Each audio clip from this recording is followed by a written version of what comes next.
아비뇽 바티칸은 종종 교황궁이라고도 불린다. 궁전은 웅장한 홀, 예배당, 안뜰을 갖춘 거대한 고딕 양식의 건물이다. 당시 교황청의 권력과 부를 반영하기 위해 지어졌다. 이 유적지는 현재 유네스코 세계문화유산으로 지정되어 있으며 주요 관광지이다. 아비뇽이 교황의 도시로 알려지게 된 계기는 일명 아비뇽 유수라고도 불리는 교황청 이전 사건이다. 1285년부터 1314년까지 재위하였던 프랑스의 국왕 필립 4세는 교회 과세 문제로 교황 보니파키우스 8세와 대립하게 되며 프랑스 역사상 최초로 산부회를 소집해 당시 최고 권위자였던 교황을 굴복시키고 이탈리아 아나니에 감금하였다. 이후 로마로 돌아온 교황이 사망하자 후임 교황을 프랑스인으로 임명하고 로마가 아닌 아비뇽에 거주하며 교황청의 업무를 돌보게 하였다. 1309년부터 1377년까지 임명된 7대 교황이 모두 프랑스인 출신으로 아비뇽에서 거주하였고 1364년에 아비뇽 교황청이 세워졌다. 알비 십자군의 카타리파 토벌과 함께 교황청이 다시 로마로 옮겨가며 아비뇽 유수는 종식되었지만 이후 1791년 혁명 전까지도 아비뇽은 바티칸과 같은 교황령 도시로 문화 중심지 역할을 하였다. 중세시대 최고 권위를 누렸던 교황이 머무른 도시답게 아비뇽은 화려한 중세 기독교 유적으로 유명하다. 도시를 둘러싼 14세기의 성벽은 39개의 탑과 7개의 성문을 포함해 4km에 달하는 길이를 자랑한다.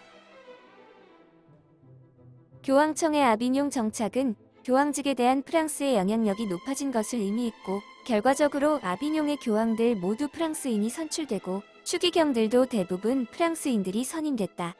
이러한 일련의 사태들은 교황직이 프랑스 왕권에 봉사하는 기관과 같은 인상을 줌으로써 프랑스 외의 다른 나라와 갈등을 빚기도 했고 결과적으로 교황직의 보편성에 큰 타격을 주었다.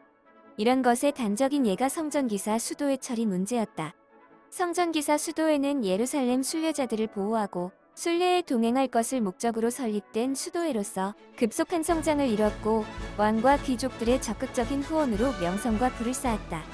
십자군 전쟁이 끝난 후 수도회는 거점을 파리로 옮겼는데 수도회의 자주성과 막대한 경제적 부는 왕권 강화에 큰 방해가 됐다.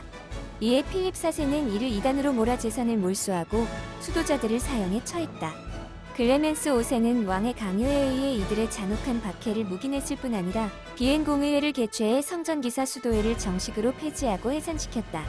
이러한 왕권에 대한 굴복은 정치적으로 국왕의 절대 독립을 가져왔고 사회법규적으로는 교회도 국왕에 종속한다는 사상을 대두시켰다.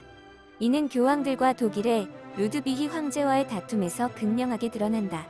하이니 7세 사후 독일은 바이에른의 루드비히와 오스트리아의 프레드리히가 황제위를 놓고 다투었으나 투쟁 과정에서 루드비히가 황제가 됐다. 그러나 교황은 프랑스의 정치적 이해를 고려해 이를 인정하지 않고 교황의 승인이 없었으므로 무효라며 루드비히를 인정하지 않았다. 이에 루드비히는 반격을 가해 교황권 자체를 공격했다. 독일 교회도 왕을 지지했을 뿐 아니라 월리엄 오캄과 마르실리우스 같은 학자들도 교황권 자체를 공격했다. 이어 카을 4세 때인 1356년 황제 선출권을 가진 7제후들에 의해 황제가 선출되던 선제후 제도를 계승하면서 교황의 승인을 받을 필요가 없다는 금인칙서를 발표했다. 이 금인칙서는 교황의 보편적 우위성의 상실을 상징하는 사건이었다. 아비뇽 교황들의 지나친 친프랑스적 정책들은 결국 프랑스와 경쟁 관계에 있던 영국과 독일의 불만을 샀고 이들 나라에서의 반교황적 태도는 마침내 영국 국교회와 독일에서의 종교개혁의 결과로 나타나게 된다.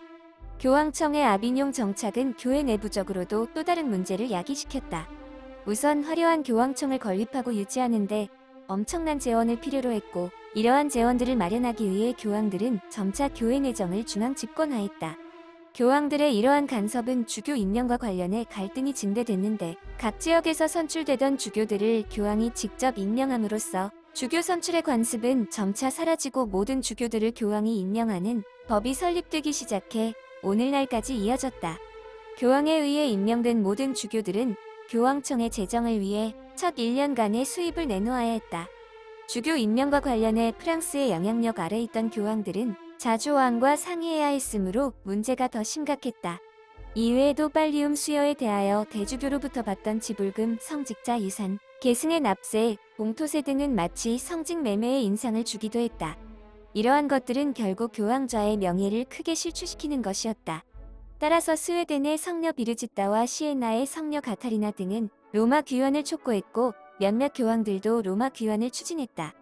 200대 교황 복자 오르바노 5세는 프랑스 궁정과 일부 추기경들의 반대를 무릅쓰고 1367년 10월 로마에 입성했으나 안정감을 보이던 교황령이 다시 불안해져 체류 3년 만에 다시 아비뇽으로 돌아왔다. 후임 교황인 그레고리오 11세는 가타리나 성녀의 권고 등에 힘입어 1376년 아비뇽을 떠나 이듬해 1월 17일 로마로 돌아왔다. 이로써 로마 귀환은 실현됐고 아비뇽의 교황 시대는 막을 내렸다. 그레고리오 11세는 마지막 프랑스인 교황이었다.